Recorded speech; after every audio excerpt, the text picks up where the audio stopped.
Good evening everyone and welcome to Suantarí, Íosa, where we look at the readings for tomorrow, the 16th of October, the feast of St. Gall.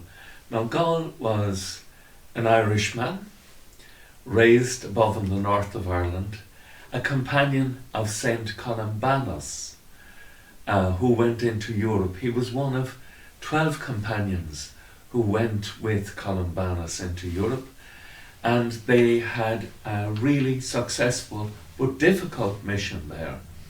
And they settled for some time in the area which is now Switzerland, and there Gall, as he was called, became a hermit. St. Columbanus went down further into Italy. He stayed behind. He was sick at the time, and eventually, after his death, there was a church raised where he had lived, and it eventually became the great 8th century monastery of St. Gall. And you can go there today, and it is an extraordinary place.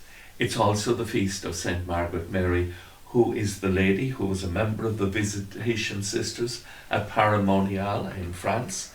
And she was given the mystical visions that led to the devotion to the Sacred Heart of Jesus. So two very famous people. The first reading tomorrow, St. Paul is moving in this to teach us that faith is what is important, and faith in Jesus Christ. And it's through faith in Jesus Christ that we come to be justified and receive the mercy of God. And he uses the example of Abraham, and he says, though it seemed Abraham's hope could not be fulfilled, he was an old man and he couldn't have children in the natural way of things, and yet he was promised he would be the father of a great nation. And indeed, all of us today in the Eucharistic prayer, we acknowledge that Abraham is our father in faith. And so he believed, even though he had no children, and he accepted the word of the Lord. And the Lord is asking us to do the same, to believe in times that can be difficult and to be faithful to him. When other people might say to you, I don't believe in that anymore. That's not what's important. What is important is that, like Abraham, we are faithful to the Lord. And the gospel is the continuation of the conflict that we've been experiencing in the last week with Jesus and the religious authorities. And then Jesus tells us that this will continue for us too. And in Luke 12:8 to 12:12, he says, do not worry about how to defend yourselves or what to say, because when the time comes, the Holy Spirit will teach you what you must say. And that's a very powerful promise, that the Holy Spirit is with us. And indeed, over the past few weeks, confirming the children, one of the important things to mention to the children is that they are temples of the Holy Spirit, and that this is what we are as Christians. In this body, I am a temple of God's Holy Spirit.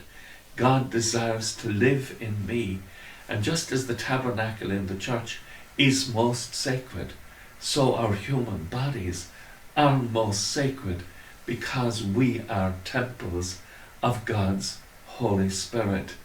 What a wonderful thing to know that God's love, the Spirit of God, the love of God is present in you.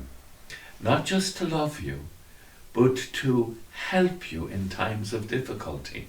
And of course, Paul, when he gets to chapter 8 of Romans, will put great emphasis on the fact that the Spirit comes to help us in our weakness.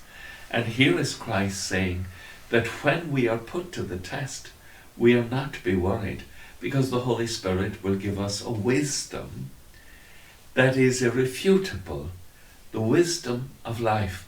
It doesn't mean that people will necessarily accept it, but then they didn't accept what Christ said either. And that led to Calvary for Christ, which led to the resurrection and eternal salvation for all of us.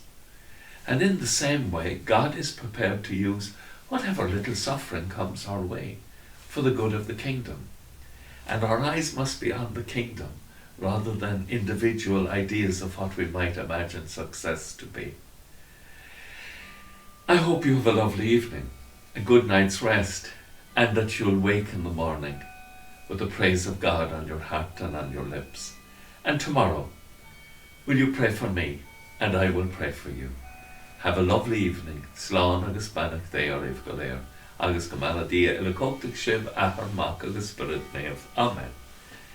Slán. Slán go fóill.